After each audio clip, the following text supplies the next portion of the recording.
ingin menambah harta Anda, tapi tidak pernah ingin mengurangi harta Anda dalam kehidupan. Kalau Anda merasa kurang, karena Anda yang kurang berbagi, atau kurang dekat dengan Allah subhanahu wa ta'ala. Paham sampai sini?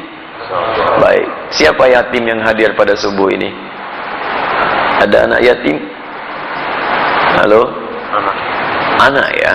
Awas, bapak bukan yatim. Baik, ada anak yatim di sini? Tidak ada. Baik, saya mau praktek ayat tadi. Kalau gitu nanti saya titip sama DKM, lihat orang sekitaran di sini ya. Kalau ada anak yatim tolong dikasihkan. Saya titip uang 1 juta subuh ini untuk bisa diberikan pada anak yatim sekitaran ini. Jazakallah khair. Bismillah. Saya jadi Madahlan dulu menyampaikan ayat Al-Ma'un, surah Al-Ma'un. Begitu selesai beliau copot pakaiannya yang paling berharga, barang-barangnya, kemudian langsung dipraktekkan ayatnya. Kalau cepat pakaian nanti agak repot lagi ini gitu ya. Baik.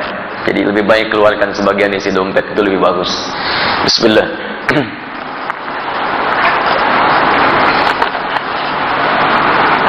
Tolong dijawab ya Ustaz. Saya sudah 2 kali pertemuan, pertanyaan saya tidak sempat dibaca. Masya Allah. Baik. Antum ini minta dibaca, minta dijawab. Baik kan? Karena ada yang minta dibaca, saya bacakan, cuman nggak saya jawab, gitu kan? Baik. Ya saya baca ini dulu ya, nanti saya jawab yang ini. Bismillah.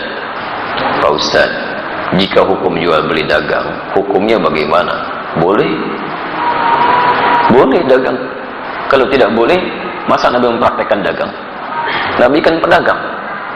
Bahkan sebelum jadi Nabi, sudah berjual beli.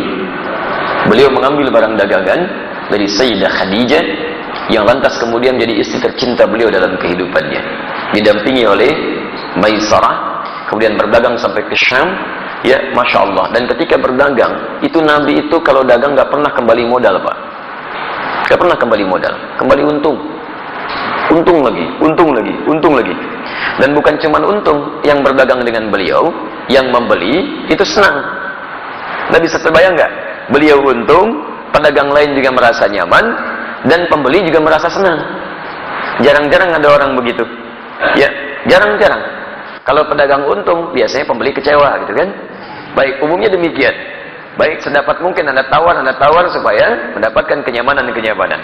Tapi kalau pembeli untung, pedagang kecewa. Silakan cek, pembeli misalnya nawarnya kebangetan. Sudah beda 50 pun nggak dilepas juga, gitu kan? Baik. Nah, di sini menarik ini. Nabi itu kalau berjualan, pembeli senang, beliau untung. Sehingga semua orang tidak dirugikan dalam hal ini.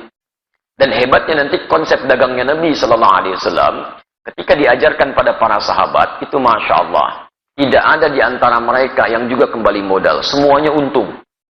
Untung semuanya. Silakan Anda lihat. Ada sahabat Uthman bin Affan radhiyallahu ta'ala anhu. Allah. Ada sahabat Abdurrahman bin Auf radhiyallahu ta'ala anhu. Sebelumnya ada sahabat Abu Bakar radhiyallahu ta'ala anhu. Banyak para pedagang di zaman Nabi, teman-teman sekalian, ketika mereka sudah masuk Islam, dilatih oleh Nabi bagaimana cara berislam yang baik dan diterapkan dalam kehidupan sesuai dengan pekerjaan mereka. Maka Masya Allah, dagangannya berlipat-lipat untungnya.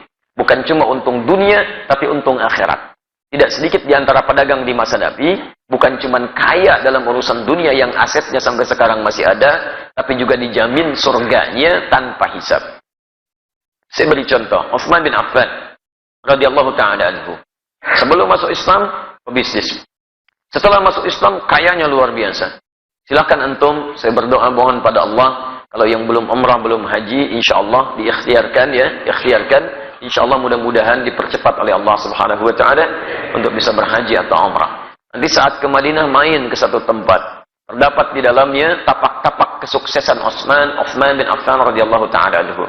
Di antaranya beliau masih punya aset sampai sekarang. Ada sumur yang pernah beliau bebaskan ketika dimonopoli oleh Yahudi.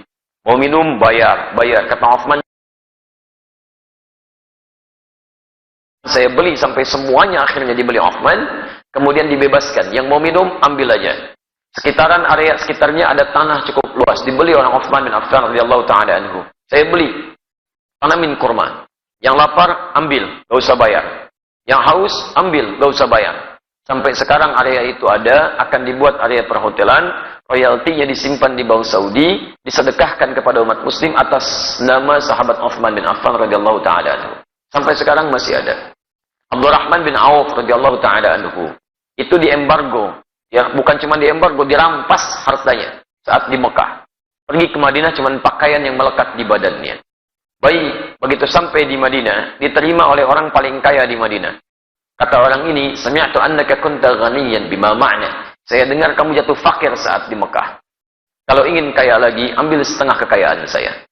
Kalau ingin menikah cari pasangan, pilih pasangan terbaik di sini.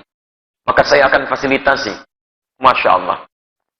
Teman-teman sekalian, apa jawabannya? Jazakallahu khairan bima ma'na. Semoga Allah berikan balasan terbaik untuk Anda. Ini ainal aswah. Cukup tunjukkan kepada saya di mana pusat bisnisnya. Dagang.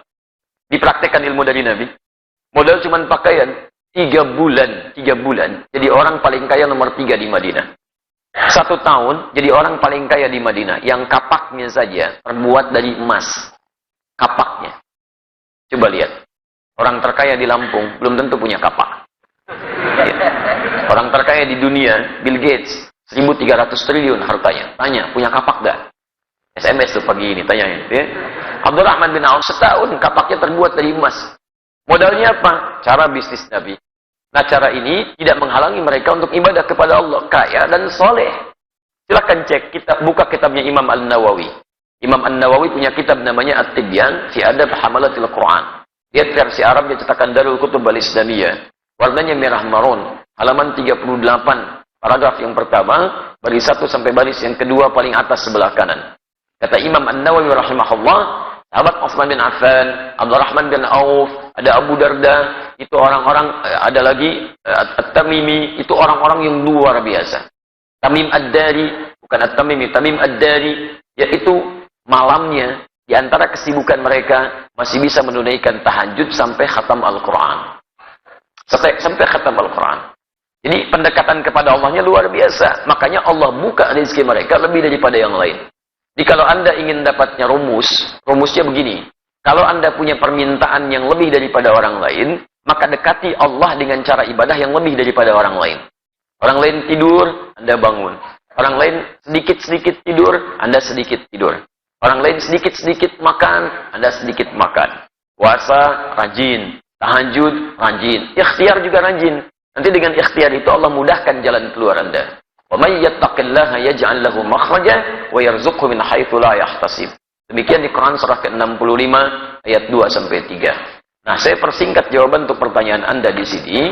Kalau Anda ingin berubah lebih baik, itu dikumpulkan oleh para imam hadis dalam kitab-kitab hadis. Disebut dengan Kitabul Buyu', bab tentang pembahasan bisnis dari Nabi sallallahu alaihi wasallam. Saran saya, keluarkanlah ayat-ayat Quran yang berbicara tentang cara berdagang. Kemudian lihat tafsirannya dari Nabi. Buka kitab Imam Al-Bukhari misalnya. Buka Kitabul Buyu', bab tentang bisnis dari Nabi. Keluarkan itu. Duduk dengan sesama pedagang. Jangan sendirian. Jangan ingin menguasai sendirian. Dulu teman-teman Nabi itu saling bersama-sama. Wah, kaya. Semua kaya, bahkan kaya banget. Ya, kumpul bareng-bareng. Kenapa antum gak kumpul para pedagang, pebisnis, pengusaha? Duduk bareng-bareng. Tilawahi ayatnya, hadisnya, kemudian antum undang ustaz di bidangnya, diskusikan, praktekkan. Kalau nggak dipraktekkan kapan lagi? Ya silahkan kalau nggak percaya. Konsep itu sekarang diambil oleh orang Yahudi, dipraktekkan oleh mereka. Cuma mereka tidak pernah mengungkapkan istilah kalau itu diambil dari hadis Nabi. Konsep syariah itu sekarang banyak diadopsi Pak di Eropa. Bahkan di Inggris sekarang sedang marak tuh, di London macam-macam dikembangkan. Ya kemudian oleh Yahudi dirubah istilahnya di Ventura. Ventura itu asalnya syariah. Cuma dimodifikasi oleh mereka untuk menampilkan sistem hukum yang kira-kira bisa awet gitu. Syariah sekarang itu luar biasa. Di non-muslim saja sudah mengejar-ngejar konsepnya. Kenapa kita yang punya tidak menerapkan? Paham ya? Baik, sudah saya baca, sudah saya jawab intinya. Ya, di persoalannya barangkali nanti sesuaikan lagi ya. Saya akan punya usaha. Saya beli alat toko harga barang 1 juta. Modal 1 alat. Kemudian saya jual 2 juta atau 3 juta. Boleh tidak? Boleh. Antum jual 5 juta juga silakan kalau laku ya. Baik. Alhamdulillah. Yang penting antara din minkum ada yang ridha satu dengan yang lainnya. kemudian tidak markup, tidak gharar, tidak menipu, dan dalam di orang itu wajar menilai, antum beli 1 juta, dijual 5 juta. Kalau kaidah boleh saja. Tapi kan juga pembeli akan melihat wajar apa tidak. Ya kalau tidak wajar, jangan akan beli. Ya ada yang jual Nokia 3315 sekarang. Misal, dijual 10 juta. Ada yang beli nggak?